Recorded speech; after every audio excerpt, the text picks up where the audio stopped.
We continue our story with loose cannons opening up like the original. Wheeljack versus Dreadwing, a classic tale in Transformers Prime, introducing one of the coolest Decepticons ever, but only to get wasted. And well, everything just happens exactly the same, at least for the beginning. Dreadwing and Wheeljack trading blasts back and forth.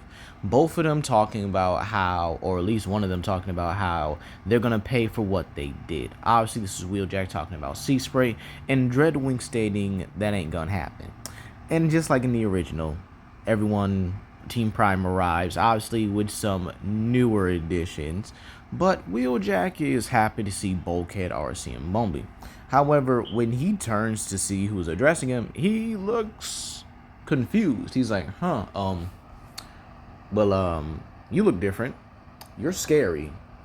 And you're interesting.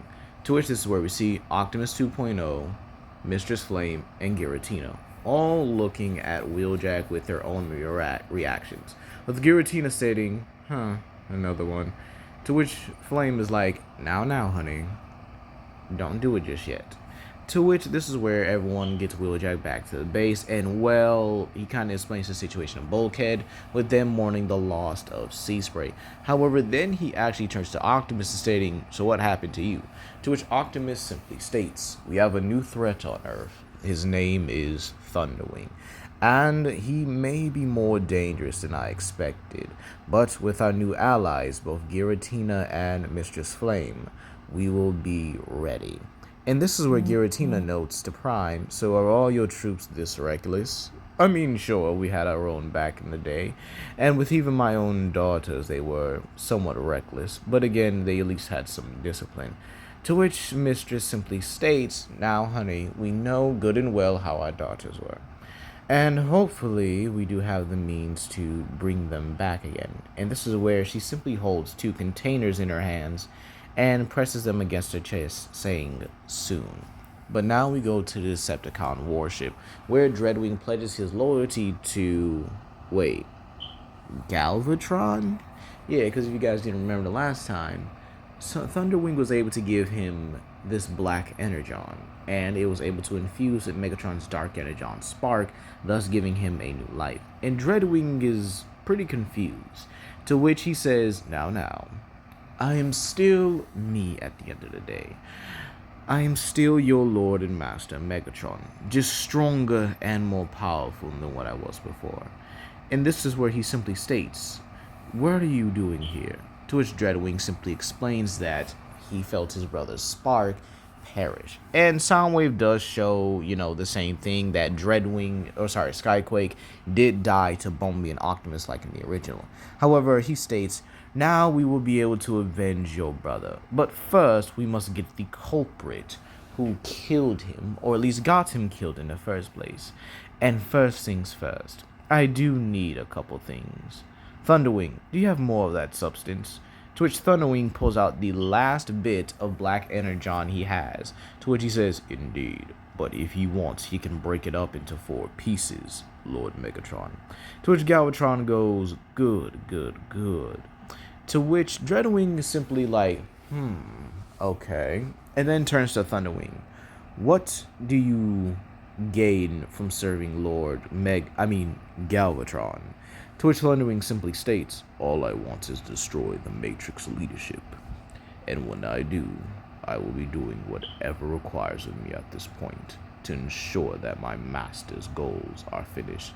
And to which Galvatron simply states, indeed, I am now your master. To which Thunderwing kind of gives him a side look and is like, yes, you are. And this is where we actually see the Decepticon warship pull over the Harbinger. And, well, let's talk about inside the Harbinger, shall we? This is where we actually see Starscream, like in the original, discover the protoforms. However, I'm going to add one more here. There are 6 protoforms instead of 5. And he's actually, enjoying this. He's actually pretty happy. And this is where Starscream simply turns around and then he jumps back in shock. And this is where he's like, what? How? How did you find me? This place should be deactivated, but But how? And this is where we see Viacon troopers pointing their weapons all at him, saying, Starscream, by the order of Lord Galvatron, you are under arrest. And this is where he also sees Knockout and Breakdown simply approach him. And he's like, Starscream, Starscream, Starscream. Had a good run, didn't you? But unfortunately, Lord Galvatron wants you. And this is where we go back to the warship, where Arachnid has been summoned to Galvatron. And she says, you requested me, your lordship. And this is where Soundwave plays the same audio he did in the original, and simply states, I think we could have the possibility of a future without Megatron. And Arachnid panics, saying, wait, Lord Megatron, I can explain. However, Megatron simply grabs her, Galvatron grabs her by the throat and simply states, I will not kill you, but this is your one and only chance. Understood? Yes, Lord Galvatron, I understand. And to which he drops her. However, this is where I hear a clang, and everyone turns to see Starscream in handcuffs. And he's like, no. Wait a minute. Lord Megatron, is that you?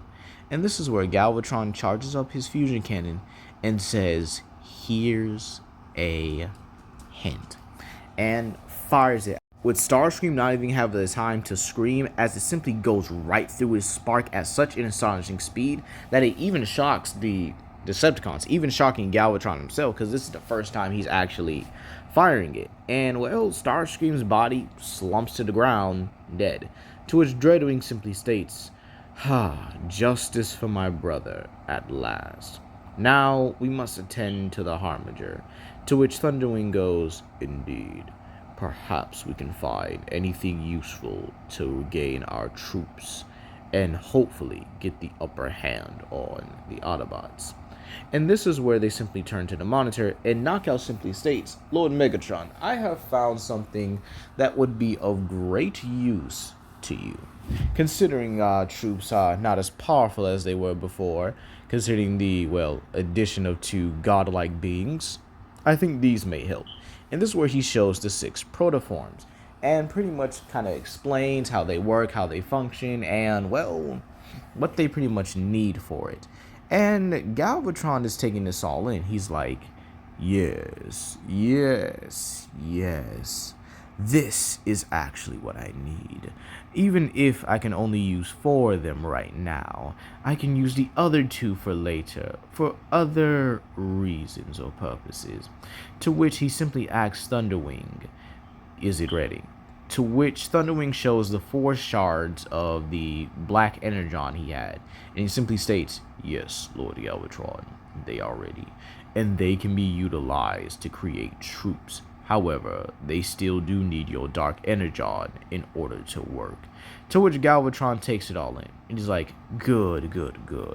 He does still have a decent supply of dark energon left, and so he will be using it to create 4 new soldiers to do his bidding. However, before he turns to the monitors telling Knockout to bring the protoforms quickly, this is where Breakdown is actually sent flying into the through the entire Harbinger and into Knockout. And Megatron looks in shock. But this is where he also sees, Galvatron looks in shock as he sees Viacon simply backing off and shooting the best that they can, but they're getting mowed down like fresh grass on a lawnmower. Just straight up gunned down like they're absolutely nothing. And this is where Optimus 2.0 walks onto the screen, putting away his Gatling gun, and simply reporting back to the Autobots, he's required something of great interest for them. And Galvatron looks in absolute disbelief. And he's like, what? Optimus? He's got an upgrade too. No matter. We shall exterminate him now. Dreadwing, Thunderwing, with me. And so this is where Optimus simply blasts his way through the rest of the remaining Decepticons in the Harbinger. And in all honesty, this is him just simply testing his new body. However, as Galvatron, Dreadwing, and Thunderwing pretty much exit the warship, they simply look at who's simply, well, standing there in front of him. And he's like, "So, the Prime brought you, has he?" To which Giratina's like, "What? Did y'all expect me not to be here? Did y'all expect me not to want to run the fade with that giant hunk of metal over there?" To which Thundering is like, "You'll pay for this." And they all simply rush at him, with Giratina simply phasing through the floor and then turning his wings into tendrils to basically grapple with all of them. This is where he flings Dreadwing off to the side, and this actually leaves Dreadwing hanging unconscious when he hits the side of the wall with such astonishing force that it just simply not only dents the area that he's in, but kind of just knocks him out right then and there. However, this is where Galvatron, seeing that right now this is nothing more than a distraction, simply tells his ship, "I'm so sorry," and blasts the ground, creating at least enough of a miniature explosion to obscure his vision. And this is where Giratina is taken aback by this move, because again, it's them attacking the one thing that's keeping them all in the air. But again, Galvatron made sure not to blow through the entire ship. And so he transforms into his new jet or Cybertronian jet form and simply flies down and, well, rams into the back of Optimus. And this is where Giratina simply states, "Aw, he wanted a piece of him as well. But I guess that just leaves you and me, right, Thunderwing?" And this is where Thunderwing actually gives up and simply states, "Indeed, let us settle this once and for all." And so the two of them charge at each other, and when they clash, it begins a tug-of-war of strength, with Giratina noting that, "I see the Decepticons may have given you some upgrades. No matter, we're going to enjoy this nevertheless, right?" And this is where Thunderwing goes, "Indeed." And this is where he grabs Giratina by the throat and then simply slams him onto the ground and then tries to tackle him off of the ship. But this is where Giratina utilizes his tendrils to simply throw Thunderwing right off the ship. But Thunderwing grabs his tendrils and brings him down with him. So they essentially interlock with each other in a spiral. And, well, this doesn't go very well. Thunderwing is the first to hit the ground on this one, but before Giratina even makes contact with him, he actually utilizes his Shadow Force to phase right through his attack, and then simply phases through the ground, then comes back up and hits him with a Dark Pulse, sending Thunderwing flying. He then roars primally, telling Thunderwing that this is going to be the best time of his life. Because again, he's enjoying the fight. He's enjoying the fact that someone can give him a challenge. And so when Thunderwing breathes his fire breath, he phases right through it and then launches himself another Dark Pulse. And this is where we go to Optimus versus Megatron, or Galvatron versus Optimus 2.0. Both of them going back and forth and back and forth. And this is where Galvatron simply states, "Thanks to Thunderwing, I have a new upgrade. And I'm guessing it's thanks to Mistress Flame that you have this one as well." To which Optimus simply states he does agree on this one. He agrees. Thanks to them, he is more powerful than what he was before, and he shall vanquish Galvatron once and for all. However, as the two are fighting, Optimus' plan is already in work, where Ratchet and Bulkhead confiscate at the very least 2 protoforms and a couple of other things, with Ratchet even finding a space bridge transporter of Decepticon engineering, and he even confiscates some of the material from the Harbinger, actually kind of like carrying it over his shoulder. I guess you could say he kind of confiscates like the control panel and stuff like that. So now they have no reason to hack the ship. They're going to have access to all the ship's data on that hard drive. And so this is where Optimus, blasting Galvatron and, well, sending him flying back, simply tells Giratina to retreat. To which Galvatron gets up like, "No, no, no," and rapid fires his blast. But Bulkhead and Ratchet are long gone through the space bridge, as well as with Giratina creating a, I guess you could say, a dark cloud or a dark field, and he and Optimus also disappears, with Galvatron roaring to the sky in anger. But we go back to the Autobot base, and Mistress Flame walks over to the protoforms, and she simply states, "Perfect.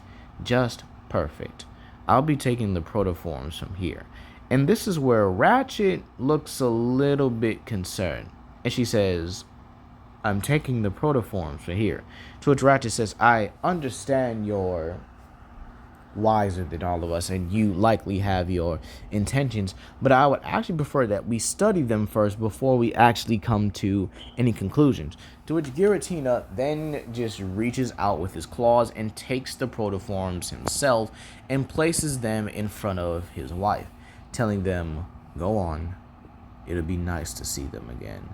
And this is where she pulls out 2 canisters filled with sparks. And she says, they will live a better life here than back then. To which RC simply is confused, but is curious. She's like, wait, you carry sparks around with you? To which Mistress Flame simply states, indeed, she could definitely bring back a lot of people, especially if she already has, the sparks. But these 2 are special. They are her children, her and Giratina's daughters. And this is where Optimus is simply like, go on. To which Giratina simply nods and simply, well, genuinely, of course, for this the first time, simply states, thank you, Optimus. And so this is where Giratina and Mistress Flame look happily.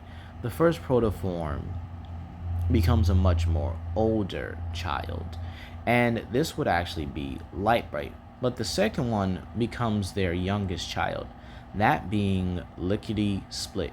Yeah, this is actually a character from the IDW comics. She's actually a pretty cool bot.